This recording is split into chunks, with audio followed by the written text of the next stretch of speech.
Good evening and welcome to tonight's televisual broadcast on the BRB Sierra. Now, it's the Drum Fettler!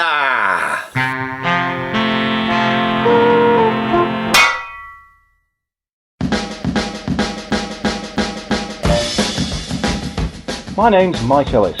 I have a problem. I rescue, refurbish, restore and revitalise vintage drums, in particular Premier drums. In this programme I'll share with you my adventures, ups and downs, ins and outs, triumphs and tragedies as I lavish some TLC on vintage British drums. Welcome to the Drum Fettler.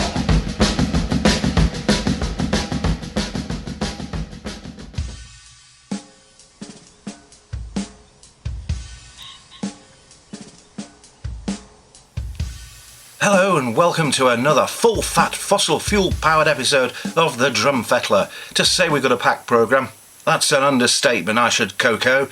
Yes, it's fit to busting like a fat lass's bra. Anyway, we've got lots to be getting on with. We've got the blue shimmer kit, we've got the red resonator bass drum that needs a little bit of love and attention, and we've got the yellow Beverley floor tom. So, without any further ado, or even a don't, let's get stuck in and up to our necks in all sorts of drummy loveliness. Now then, it's time for the blue shimmer. Now, as you will recall, it was not in too bad a condition, but really suffering from some terrible rash on various drums. So what I'm going to try and do is deal with the rash as best I can. Here you can see what I'm talking about. This is the sort of thing that we need to deal with. It's these little scratches and dings and what have you. Now, I've had a little go at it already on this panel, which was the worst of the two. There's still some little dings, which you can probably see if we get the light just right. It's a lot better than it was. I should have taken a before, for the before and after, but I forgot to. But that's what it was like before, that sort of thing there. That's where we've got to now. The rest of the drum actually isn't really all that bad. As we see, that is a really big bash in there. And I'm always reluctant to go too far in case I really mess up the wrap, because don't forget, this is, after all, just a piece of plastic, so we don't want to go too far. So that one's not looking too bad. It still needs a little bit more fettling and magic, and I need to make a start on that one.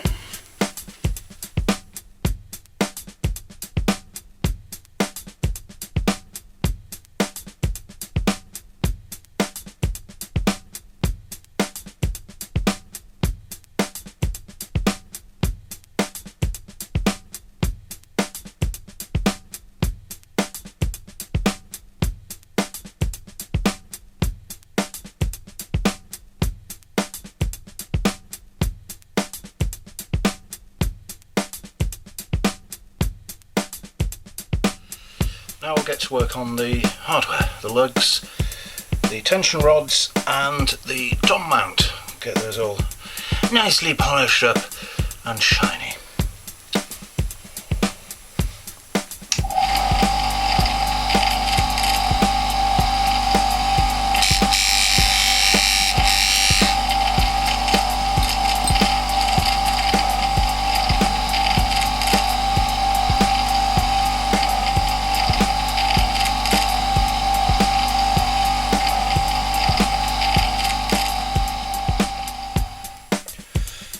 Go. Oh, lovely. Oh, I do love Premier Chrome. So good. There's a before and an after.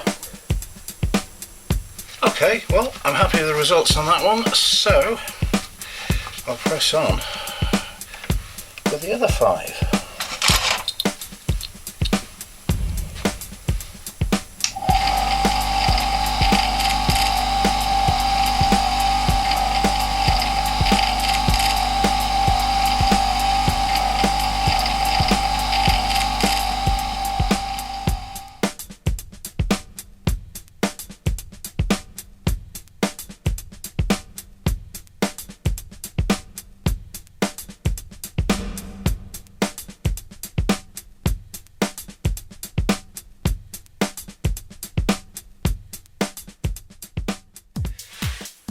Back onto the red resonator.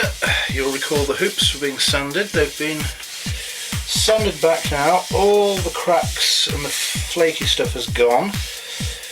That's where I think that was the pedal was there. That's looking much better now. So it's ready for a coat of primer. So get the old rattle can out, shall we?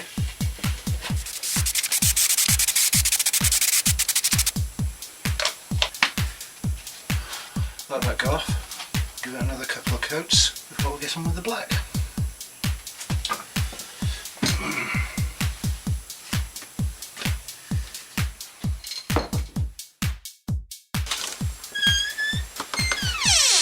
This is very rarely seen, so you are very fortunate to be able to come in and see this very secret place. As you can see, we have all modern communications, including one of those, some stuff, and there's the infamous boiler suit. I'll come round here. Lots of stuff that some people may be interested in. And this little chap down here, you can see him. Nice collection of cereal boxes and cigarette cartons. Don't smoke, kids, it's bad for you. Don't eat sugared cereals, they're bad for you. Especially ricicles, because you can't get those anymore. Over here, a few more bits and bobs of great importance. We have a Dalek, of course. This is the fridge. We don't want to look in there. We've got stuff up here. This is the essential drinks, noodles. Don't eat noodles, kids, they're bad for you. A selection. Sauces. A Star Trek Enterprise pizza cutter. This is my collection of drum books. A few ornaments up there. This, unfortunately, is all I've got of my musical career. I've never really collected much at the time when I was doing a lot of sessions in the 80s and the 90s. I wish I had now. And here we have Rhythm Magazine from 1985 right up to the last issue here in 2019. But we're told that it's coming back. That's probably going to be good news. Down here, Modern Drummer 1980, and that goes up to about 2016. Now behind me is, if you can see all that, just one or two records. I know some of the younger viewers might not know what that is, but I hear that they're coming back into fashion. There's hope for us all yet. Over here, this is my collection of trinkets. I mean, you always used to have an elderly relative or an aunt or something who'd have the mantelpiece filled with brass and all sorts of crap. I've realised I have become that auntie with all this sort of stuff, but at least I've got dogs and robots. Got robots. Here, cheesy snacks, pretzels. Don't eat cheesy snacks or pretzels, kids, they're bad for you. Nice selection here of flavoured snacks. Don't eat any of these, kids, because they're bad for you. We've got some sweeties here. Don't eat sweeties, kids, they're bad for you. DVDs. What's a DVD, Grandad? Over here, this is the central command. Behind me you'll see there's a few little bits and bobs celebrating my life. On the road, not everything, not as many as I would like. Lost quite a lot of them over the years. This is where it all happens. This is the PCs. This is where I do things. So when you send me your orders, this is where I sort it all out. With a typewriter here for very important letters. It's currently being used as a letter stand. Out there's the outside world, which we try and avoid for obvious reasons. Well, I hope you've enjoyed the little tour of my little world. I suppose we're going to do some work now.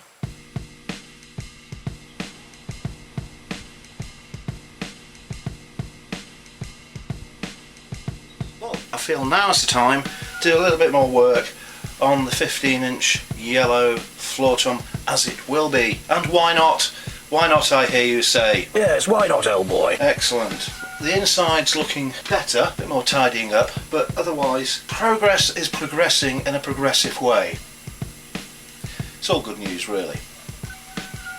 So what we actually really need to be doing is getting the wrap cleaned up. As you can see, it's stained, it's a bit discoloured in places, so we need to get this polished up and shiny and bright yellow again, rather than scummy stained yellow. Now I'm going to clean the wrap first before I drill it, mainly because I can't think why not. Do I drill it first then clean the wrap, or do I clean the wrap and then drill it? Doesn't really make any odds I suppose. Let's get the wrap cleaned up. I'm going to go with the simple, stupid, quick fix. Hopefully we'll do it with just a multi-surface polish rather than actually cutting it and polishing it and cutting it and polishing it, and see if this makes a difference. So, let's give it a go.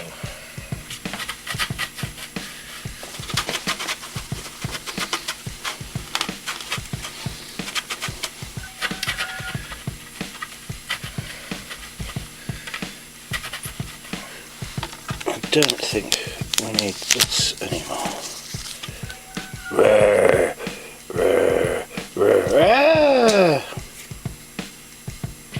Lo and behold, it's clean. So sometimes it is better to go the simple, stupid route first before getting all complicated, getting involved with all the advanced cleaning methods. So, well, that's come up really nicely actually. Just a little bit of a polish and already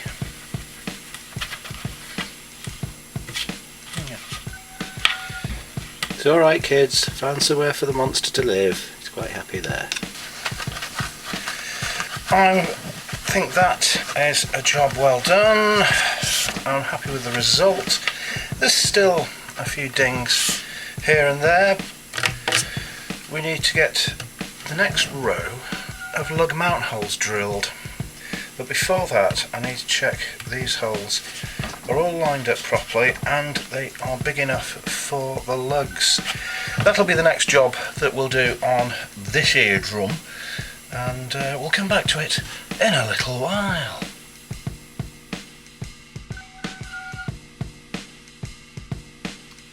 Right, now back to the blue shimmer kit. The chrome work has all been polished and cleaned up and it's looking absolutely spiffy, so that's all ready to go back on the shell, but I can't put it back on the shell just yet because I need to sort out the inside, which doesn't look very nice. Well, it could look better, let's put it that way. The outside, however, apart from that finger mark I've just put on there, looks absolutely fabulous.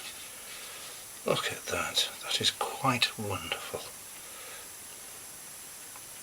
Right, so let's get back to the shell and sort out the inside. Okay, that's the inside of the shell done, and I think it's looking really great. It looks so much better than before. This is turning out really, really nicely. I do like these mahogany shells. They do come up rather thick, so oh, it makes it come all over necessary, doesn't it? Okay, well, I suppose I get these shiny bits and assemble the drum and put it all back together.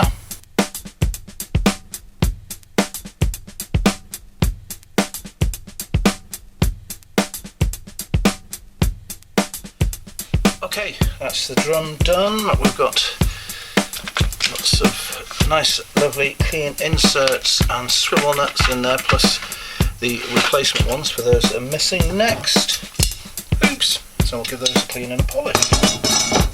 I've just realised I was just bagging up the tension rods and the washers, and as you will remember, this kit came in single-headed, so it was missing its hoops, so that's why we've got a new hoop to add to it. Obviously I'm going to need the tension rods, and I've just looked in the big box of tension rods and I haven't got the right one, so that's another job. I'm going to have to hunt some down from somebody.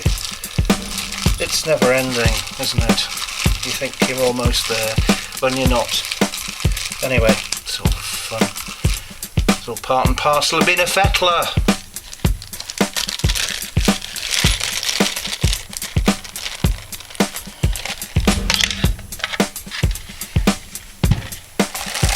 Now the hoops are clean, lovely and shiny. I was amazed how much sticky umshka gets stuck onto these hoops. I don't know, it's just amazing, really. But anyway, they're done. Now, the only little problem is I can't actually put the whole drum back together because I haven't got the heads yet. I've gone charging at it like a bull at a gate, and yeah, got to wait for the heads to arrive. So the 12-inch is done. This is finished, apart from the actual head, so I can't give it a hit. So we'll be coming back to the blue shimmer in a little while. I'm probably starting work on the floor tom. Now that's done, the next important thing to do is go have a pie. Nom, nom, nom, nom, nom. Pie, pie, pie, pie, pie,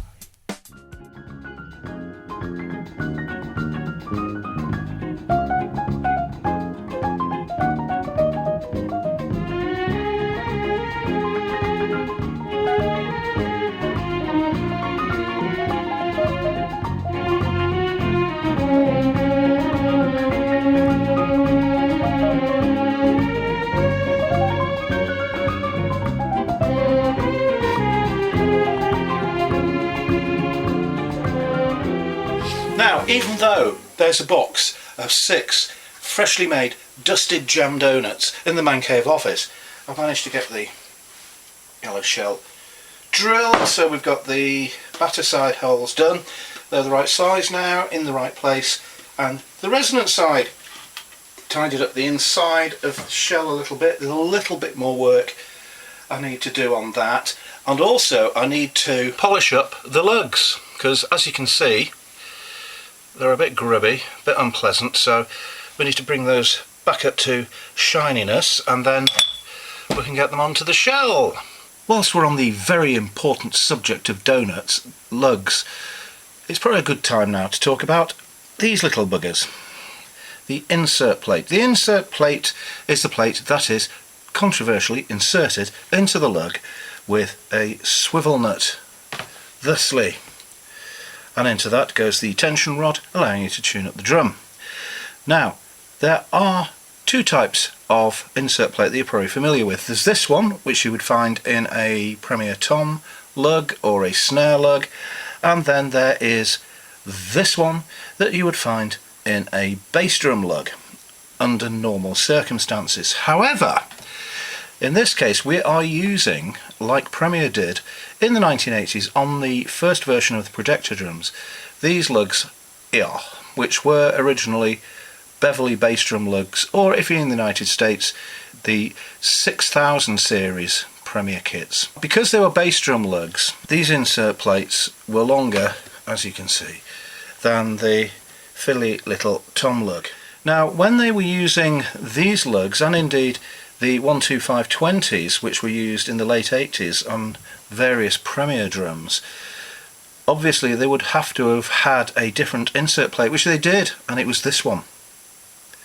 Now, as you can see, it is the same size as the bass drum insert plate, but it's got the hole in the middle instead of the top, and coincidentally the hole is, relatively speaking, in the same place as the insert plate that goes in the tom lugs.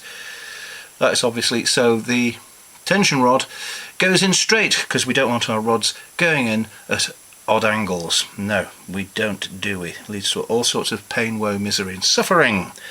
So that's just something to look out for if you're doing a bit of fettling, particularly if you've got those drums from the 80s that were using what were originally bass drum lugs, and now they were being used as tom lugs. You need the insert plate with the hole in the middle.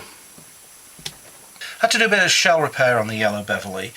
Fortunately, suffered a little bit of the dreaded ply blowout on a couple of the holes when I drilled them through. Nothing serious. Most of it will be covered by the back washers, but I didn't want to just leave the splintery bits under there. So I'm going to let that dry, leave that for a couple of days to go off properly. Then I can polish the hardware. So what we'll do is we'll put that to one side to dry properly, and we'll come back to it in the next edition of the Drum Fettler. Okay, the red resonator hoops are done. They're painted black. They just need a bit of lacquering now. Looking very good. But that is a job well done. Let's have a look at this one. Yes, very nice. Great.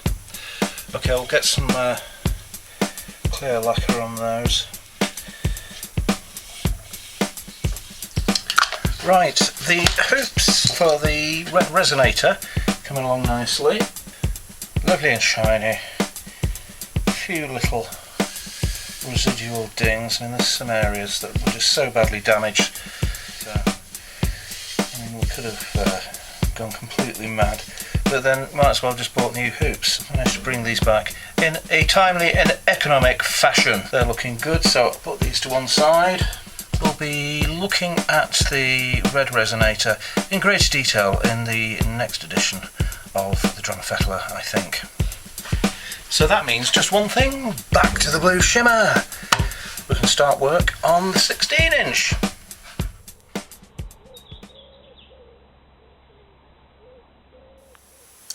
Well, all that's going to have to wait, I'm afraid, for the next edition of the Drum Fettler. So make a date in your diary, make sure you tune in, and we'll be getting back into the blue shimmer, the yellow Beverley, the red resonator, and maybe some other things that we don't know about yet. Who knows? We never know what's around the corner here. Anything could be coming at us like something else. And that something else could be terribly interesting. Hardly more interesting than what we've done today, I think you'll agree. Anyway, enough of this waffle. Thank you for watching, and I'll see you next time.